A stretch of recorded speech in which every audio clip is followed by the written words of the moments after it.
ಯಜಮಾನ ಹೆಸರು ಹೇಳ್ಕೊಂಡು ಬೆಂಗಳೂರು ಫುಲ್ಲು ಈ ನಕಲಿ LED ಸ್ಲೇಟ್ಗಳು ಬರುತ್ತಲ್ಲ ಅದನ್ನ ಮಾಡ್ಬಿಟ್ಟಿದ್ದಾರೆ. ಯಾರು ಅಂತ ಸಿಗಾಕೊಂಡ್ರೆ ಮಾತ್ರ ಅವ್ರಿಗೆ ನಿಜವಾಗ್ಲೂ ಉಳ್ಗಾಲನೇ ಇಲ್ಲ. ದರಿದ್ರ ಆ ಕಾರ್ತಿಕೇಯ ಹಾಗೆ ಹೇಳಿದ್ರಿಂದ ನನ್ನ ಕಣ್ಣ ಮುಂದೆ ಕಂಬಿಗಳೇ ಕಾಣಿಸ್ತಾ ಇದ್ದಾವೆ ಕಣ. ಏನೋ ಮಾಡೋದು? ಸುಮ್ನಿರ್ ಮಮ್ಮಿ, ಎಲ್ಲ ನೀನ್ದಾನೆ ಆಗಿದ್ದು. ಯಾಕಲ್ಲ ನನ್ನಿಂದ ನಾನೇನೋ ಮಾಡಿದೆ? ನೀನು ಆ ಶ್ರಾವಣಿ ಜೊತೆ ಚೆನ್ನಾಗಿದ್ದಿದ್ರೆ ಅವಳು ಅವ್ರ ಅಪ್ಪನ ಹತ್ರ ಮಾತಾಡಿ ಹೇಗಾದ್ರೂ ಮಾಡಿ ನಮ್ಮನ್ನ ಬಿಡಿಸ್ತಾ ಇದ್ಲಾ? ನಿನ್ನ ಅವ್ರ ಅಪ್ಪನ ಹತ್ರ ಮಾತಾಡಿ ಬಿಡಿಸ್ತದ್ಲಂತೆ. ಅವ್ರ ಅಪ್ಪನೆಲ್ಲ ಅವಳು ಮಾತು ಕೇಳ್ತಾನೆ. ಅವಳು ಬ್ಯಾಂಕ್ ಅಕೌಂಟ್ನೇ ಬ್ಲಾಕ್ ಮಾಡ್ದವನು ಇನ್ನು ಅವಳು ಮಾತು ಕೇಳ್ತಾನಂತೆ. ಬಿಡಿಸ್ತಾರ. ಈಗ ಏನ್ ಮಾಡೋದು ಒಮ್ಮೆ? ದುಡ್ಡು ಮಾಡ್ತೀವಿ ಅಂತ ಎಷ್ಟೆಲ್ಲ ಹಾರಾಡ್ತಿದ್ರಿ ಅಲ್ವಾ? ಈಗ ಸರಿಯಾಗಿ ಸಿಕ್ಕಾಕೊಂಡಿದ್ದೀರಾ. ಸುಮ್ಮನೆ ಬಿಡಲ್ಲ ನಿಮ್ನ.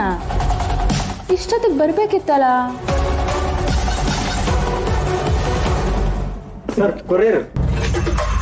ಏನ ಕೊರಿಯರ್? ಕೊರಿಯರ್ ಯಾರಿಗೆ ಬಂದಿರೋದು? ಶ್ಯಾಮಸುಂದ್ರ. ನನಗೆ ನನ್ಗೆ ಯಾರು ಕೊಡ್ತಾರೆ? ಇದು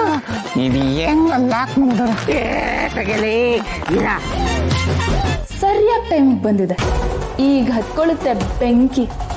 ಆ ಬೆಂಕಿ ಬಿಸಿಗೆ ವಿಲ ವಿಲ ಅಂತ ಒತ್ತಾಡ್ಬೇಕು ನೀವು.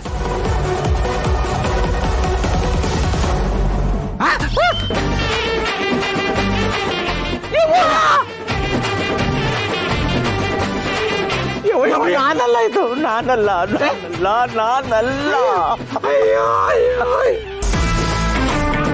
ಯಾರ ಮಮ್ಮಿ ಇದು? ನಮ್ ಫೋಟೋಸ್ ಎಲ್ಲ ಹಿಂಗ್ ಕಳ್ಸಿದಾರೆ. ನಮ್ ತಾಯಿಗೂ ನನ್ಗೆ ಗೊತ್ತಿಲ್ಲ ಕಣ. ಇದ್ರೊಳಗೆ ಏನಾರಿದೆ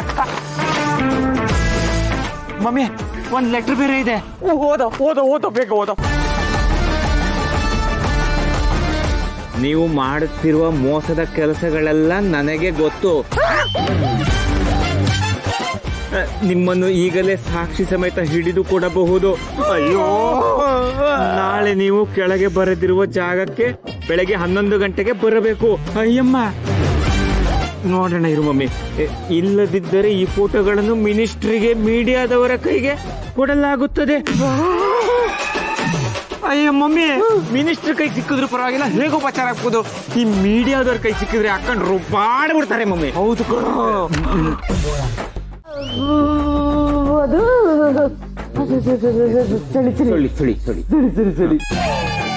ಯಾಕೋ ಚಳಿಗೆ ನಡಗೋ ನಡಕ ಅನ್ಸ್ತಿಲ್ವಲ್ಲ? ಮನುಷ್ಯರು ಚಳಿಗೂ ನಡುಕ್ತಾರೆ, ಭಯಕ್ಕೂ ನಡುಕ್ತಾರೆ. ಭಯ ಅಂತೆ? ಯಾವ ಭಯ? ನಮ್ಗೆ ಯಾವ ಭಯನೇ ಇಲ್ಲ. ಅಯ್ಯೋ ರೀ, ನಿಮಗ್ ಜ್ವರನೇ ಬಂದಿಲ್ಲ, ಹುಷಾರಾಗಿದ್ದೀರಾ, ಆದ್ರೂ ಯಾಕ್ರಿ ನಡುತ್ತಿದ್ದೀರಾ? ನಿಂಗೆ ಗೊತ್ತಾಗಲ್ಲ, ಸುಮ್ಮನೆ. ಲೇ, ಜ್ವರ ಬಂದ್ರೆ ಅಮ್ಮ ಮಗನಿಗೆ ಒಟ್ಟಿಗೆ ಬರುತ್ತಾನೆ, ನೀನು ಒಳ್ಳೆ. ಇದೇನಿದು? ಅಮ್ಮ ಮಗ ಇಬ್ರು ಬೆಳಗ್ಗೆ ಬೆವರ್ತಾ ಇದ್ರು, ಈಗ ನಡುಕ್ತಾ ಇದ್ದಾರ. ಅದು ಬೇರೆ ಇದು ಬೇರೆ. ಬೆಳಗ್ಗೆ ಸೂರ್ಯನ್ ಬಿಸಿ, ರಾತ್ರಿ ಚಂದ್ರನ್ ಚಳಿ. ಮಾವ, ಸೂರ್ಯ ಚಂದ್ರ ಪ್ರತಿದಿನ ಬರ್ತಾನೆ ಇರ್ತಾರೆ, ಆದ್ರೆ ಇವ್ರಿಬ್ರಿಗೆ ಇವತ್ತೇ ಚಳಿ ಆಗ್ತಿದೆ ಅಂದ್ರೆ ಎಲ್ಲೋ ಏನೋ ಸಮಸ್ಯೆ ಆಗಿದೆ ಅನ್ಸುತ್ತೆ. ಹೌದು ಶ್ರಾವಣಿ ಮೋರೆ, ನನಗೂ ಹಾಗೆ ಅನಿಸ್ತಾ ಇದೆ. ಮಾವ, ಇವರಿಬ್ರು ಯಾವ್ದೋ ವಿಷಯಕ್ಕೆ ಭಯ ಪಟ್ಕೊಂಡಿದ್ದಾರೆ ಅನ್ಸ್ತಿಲ್ವಾ? ಅಮ್ಮ, ಸ್ವಲ್ಪ ಸುಮ್ಮನೆ ಇರೋದಕ್ಕೆ ಹೇಳ್ತೀಯಾ? ಇದು ನಮ್ಮನೆ ವಿಷಯ. ನಮ್ಮನೆ ವಿಷಯದಲ್ಲಿ ಇವಳು ಯಾಕಮ್ಮ ತಲೆ ಹಾಕ್ಬೇಕು? ನಮ್ಮ ಯಜಮಾನ್ರಿಗೂ ಅತ್ತೆಗೂ ಹುಷಾರಿಲ್ಲ ಅಂತ ನಾನ್ ತಲೆ ಬಿಸಿಲಿದ್ರೆ ಇವಳದ್ ಬೇರೆ.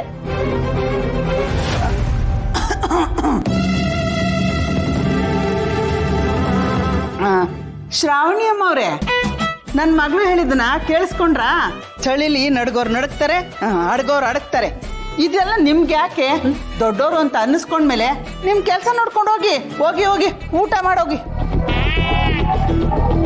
ಅತ್ತೆ, ನೀವ್ ನನಗ್ ಬೈದ್ರಾ? ಇಲ್ಲ, ಮುದ್ದಾಡ್ದೆ. ನಾನೇನು ಎಲ್ರಿಗೂ ಒಳ್ಳೇದಾಗ್ಲಿ ಅಂತ ಬಂದು ಕೇಳಿದ್ರೆ ನೀವ್ ನನಗೆ ಬೈತೀರಾ? ಹೋಗಿ ಏನಾದ್ರೂ ಮಾಡ್ಕೊಳ್ಳಿ. ಅಮ್ಮ, ಸರಿಯಾಗೆ ಬೈದೆ ಅಮ್ಮ. ಇದು ನಮ್ಮನೆ ಮ್ಯಾಟ್ರು, ಮಧ್ಯದಲ್ಲಿ ಇವಳ್ಯಾಕಮ್ಮ ತಲೆ ಹಾಕ್ಬೇಕು? ಅಲ್ವಾ? ಅಲ್ವಾ ಮತ್ತೆ? ದನ ಪಾಪ ನಿಮ್ಮ ಅತ್ತಗೂ ಗಂಡನ್ಗೂ ಕರ್ಕೊಂಡೋಗಿ ಊಟ ಮಾಡ್ಸಮ್ಮ. ರೀ ಊಟ ಮಾಡ್ರಿ. ಅತ್ತೆ ಊಟ ಮಾಡಿ ಸ್ವಲ್ಪ ಹೊತ್ತು ಮಲ್ಕೊಳ್ಳಿ, ಚಳಿ ಕಮ್ಮಿ ಆಗುತ್ತೆ. ನಮ್ಮ ಪಾಡಿಗೆ ಬಿಟ್ಬಿಡ್ರಮ್ಮ, ನಮಗೆ ಊಟ ಬೇಡ. ರೀ ಕಾಂತಮ್ಮನವ್ರಿಗೆ ಊಟ ಬೇಡವಂತೆ. ಏ ಧನು, ನಿಮ್ಮ ಅತ್ತೆ ಇತ್ತೀಚೆಗೆ ಊಟನೇ ಬೇಡ ಅಂತಿದ್ರೆ ಕಣೆ. ಯಾರು ಅಂತ ನಿನ್ನಾರ ಗೊತ್ತಿದ್ರೆ ಒಂಚೂರು ಹೇಳಪ್ಪ. ಮಿನಿಸ್ಟ್ರಿಗೆ ಆ ಥರ ಫ್ರಾಡ್ ಮಾಡಿದ್ರೆ ಅಂತ ಕೇಳಿ ನನಗೆ ಕರಡೆ ಕಿವುಚಿತಂಗ ಹೋಗಿದೆ. ಅದು ಅಲ್ಲದೆ ತಿಳ್ಕೊಳ್ಳೋ ಕುತೂಹಲ ನಮಗೂ ಇದೆ. ನಾವು ಒಂದ್ 2-3 ಕಡೆ ಎಲ್ಲ ವಿಚಾರಿಸಿದ್ವಿ, ಯಾರು ಅಂತ ಏನು ಗೊತ್ತೇ ಆಗಲಿಲ್ಲ ಕಣ. ಗೊತ್ತಾಗದೆ ಇರುತ್ತಾ ಬಾವ, ಸಿಗಾಕೋತಾರೆ, ಎಲ್ಲಿಗೆ ಹೋಗ್ತಾರೆ? ಉಪ್ಪು ತಿಂದ ಮೇಲೆ ನೀರು ಕುಡಿಲೇಬೇಕು, ತಪ್ಪು ಮಾಡಿದವ್ರಿಗೆ ಶಿಕ್ಷೆ ಆಗಲೇಬೇಕು. ಗೌರ್ಮೆಂಟ್ ಕಡೆಯಿಂದ ಸ್ಪೆಷಲ್ ಇನ್ವೆಸ್ಟಿಗೇಷನ್ ನಡೀತಾ ಇದೆ. ಯಜಮಾನ್ರು ನನಗೆ ಬೇರೆ ಹೇಳ್ಬಿಟ್ಟಿದಾರಲ್ಲ, ಸ್ವಲ್ಪ ಸ್ಪೆಷಲ್ ಆಗಿ ಇದ್ರ ಬಗ್ಗೆ ನೋಡ್ಕೊ ಅಂತ ನಾನು ಎಲ್ಲ ಕಡೆ ವಿಚಾರಿಸ್ತಾ ಇದ್ದೀನಿ. ಆ ಫ್ರಾಡ್ಗಳು ಸಿಗಾಕೋಬೇಕು, ಅವ್ರನ್ನ ಸುಮ್ಮನೆ ಬಿಡೋ ಮಾತೇ ಇಲ್ಲ ಬಾವ. ಏನಂತೀರಾ? ಏನಿದಪ್ಪ ಕಾರ್ತಿಕೇಯ? ಕಾರ್ತಿಕೇಯ, ಒಂದು ವೇಳೆ ಅವ್ರು ಸಿಕ್ಕಾಕೊಂಡ್ರೆ ಅವ್ರಿಗೆ ಶಿಕ್ಷೆ ಏನಾಗ್ಬೋದಪ್ಪ? ಏನ್ ಶಿಕ್ಷೆ ಆಗಬಹುದುನಾ? ಕಾಂತ ಮತ್ತೆ ಅವರು ಮಿನಿಸ್ಟರ್ ಹೆಸರು ಹೇಳ್ಕೊಂಡೇ ಸಾಮಾನ್ಯ ಜನರಿಗೆ ಇಷ್ಟು ತೊಂದರೆ ಕೊಟ್ಟಿದ್ದಾರೆ ಅಂದ್ರೆ ನೀವೇ ಯೋಚನೆ ಮಾಡಿ ಎಂಥ ಶಿಕ್ಷೆ ಆಗ್ಬೋದು ಅಂತ. ಗೊತ್ತಿಲ್ಲದೆ ಇರೋದಕ್ಕೆ ನೀನು ಕೇಳ್ತಾ ಇರೋದು, ಹೇಳು. ಪಾಠ ಕಲಿಬೇಕು ಜೀವನದಲ್ಲಿ, ಅಂತ ದೊಡ್ಡ ಶಿಕ್ಷೆನೇ ಆಗುತ್ತೆ. ಶಿಕ್ಷೆ ಆಗೋದಿರ್ಲಿ ಬಾವ, ಜನದ ಕೈಲೇನಾದ್ರು ಸಿಗಾಕೊಂಡ್ರೆ ತಲೆಗೆ ಒಂದ್ ಏಟ್ ಇರ್ಲಿ ಅಂತ ಎಲ್ರು ಸಾಯೋ ತನಕ ಹೊಡೆದಾಕ್ಬಿಡ್ತಾರೆ ಅಷ್ಟೇ ಅವ್ರಿಗೆ. ಆಮೇಲೆ ಜೀವನ ಪೂರ್ತಿ ಜೈಲಲ್ಲೇ ಕೊಳಿಬೇಕಾಗತ್ತೆ. ನಮಗೆ ನಿಮಗೆ ಯಾಕೆ ಚಿಂತೆ? ಆ ಫ್ರಾಡ್ಗಳು ಇದ್ರ ಬಗ್ಗೆ ಯೋಚನೆ ಮಾಡ್ಲಿ ಬಿಡಿ. ನೀವು ಬಿಸಿಯಾಗಿ ಏನಾದ್ರು ತಿನ್ನಿ, ಬನ್ನಿ ಫಸ್ಟು. ಬನ್ನಿ ಬಾವ, ಕಂದ ಮತ್ತೆ ಬನ್ನಿ.